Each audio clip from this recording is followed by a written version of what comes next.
Hey guys, Roman here from this beautiful south of France. Most of you knows that I'm French, but I don't know if all of you knows that, so that's another information.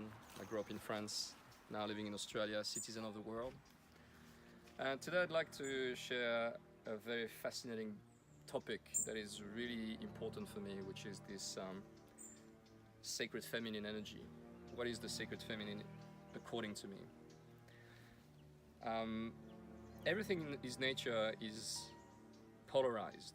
So of course, we're going to have like masculine and feminine energy happening in human beings. But the way we're defining masculine and feminine in our society, which is basically men and women, I believe is a little bit of a misconception. So for example, like when we look at reality and we see, for example, animals kingdom and plant kingdom, we see that there's a polarity in that. Does it mean that plants and are superior to animals, or animals are superior to to plants? Sorry, I don't think so. Like it's about a balance. Like if plants are taking over and animals doesn't regulate it, then this would become a chaos very quickly. The same way, in our society, we've been trained to value masculine value above feminine value. So what are the masculine value and the masculine attributes? So in reality, there's basically two types of energy. One is about that which comes from outside to inside, and the other energy is that which comes from inside to outside. So that is outside. What is inside, what is outside is all about like your own perception and your own positioning in regards to reality. So I believe that in a way, and this can be done otherwise in the exact symmetry, like in a way, masculine energy is that which is go out, is that which leave the center of the being and explore the infinite amount of potential. And that's what you need. You actually need to go out to get access to the infinity, to be able to bring back some aspect of infinity and structure that infinity to be able to build on that and to create something new. So if masculine energy is about infinity, obviously feminine energy would be about structuring and manifesting and grounding and embedding in reality. So let's move a little bit about these points. So today we talk about profit, we talk about using things. And if you look around this beautiful nature, these beautiful trees, this grass, everything like this is just beauty. It only needs a masculine energy to come and transform beauty into utility. Like if you ask to an animal, like, what is the usage of a tree? It would just, maybe some of them would just come and scratch their back on it. But it doesn't have any other utility to them. It would probably protect them if there's rain, but a part of that, it will never come to an animal's mind to transform a tree into something that has a utility. And this is really the archetype of the masculine energy. The masculine energy is about utilizing and transforming beauty into something useful. And this is how horrible this society is becoming. Like if you pay attention to ads, for example, why are we using women's body to push people to buy something? Again, we're transforming beauty into utility. Isn't that insane? Why can we not just feed ourselves on the beauty?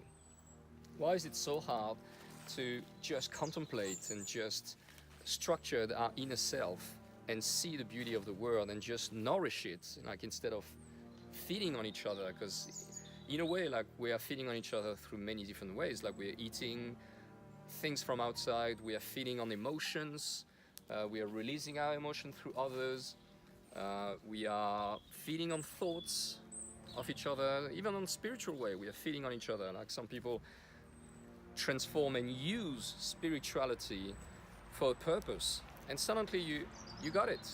Like religion are all about utility of reality, and as a coincidence, gods are seen as usable or utilitarian beings. They tell you what to do, what not to do, what is good, what is bad, blah, blah, blah. And again, this is not about bloody be happy and live your life and contemplate and exist. No. Existing is not enough. It has to be about have a usury of something, like use your body, use reality, use your friend, use your family. It's not about like just be, just bloody be.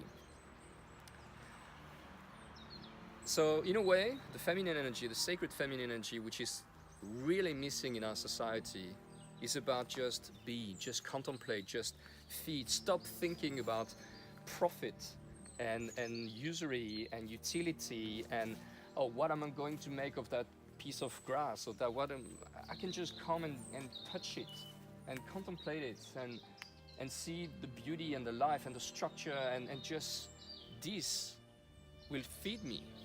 I don't need to like extract this chlorophyll and transform it into a product to make money. Like this is absurd, completely absurd. Like beauty should just be there to be contemplated and see. Do you know that trees and plants are talking? Do you know that there's a language? Do you know that we are currently right now working on technology that can allow plants to communicate with us? Are you aware of that? Do you know that if you plug an electrode to the roots of a tree and another one to the leaf, there's going to be an exchange of currents. There's going to be information released, and if you extract this information, you can actually engage into a conversation with tree in a technological way. I know a lot of people just come and hug tree, and that's good enough. Like just touching the tree is a way to communicate with it, but we're not aware of it. We're not aware of it. We haven't been trained to be aware that everything is alive. Everything has life. This whole reality is one existence. And we're not here to use that reality. We're here to serve that reality. This is another aspect of it, the feminine aspect of serving, of pushing away your ego and basically be of service to the community and to the world, is an aspect that isn't value. Like we are generating profit from usury, but non-for-profit, that can do whatever they want, that's fine. It doesn't make any sense. Like why are we not valuing, why are we not paying women to stay home and raise children? Why are we not paying people to paint and to produce music and to like sculpt, so like we can see beauty all around us, not because it has a value, financial value based on rarity or whatever bullshit, but just because that's what it's all about. It's about the balance between a little bit of usury, because of course we are limited beings and we need to exist in this reality, and we're confronted to the chaos of nature and the chaos of events, but we're also here to exalt and live and be happy and feel things. And I believe that that's what is missing in our society today. Please tell me what you think about. This is Roman. Like my page, comment please. I'd love to hear what you have to say about it. And yeah, if you have any other topics or any things that you want me to talk about, just let me know. Have an awesome day.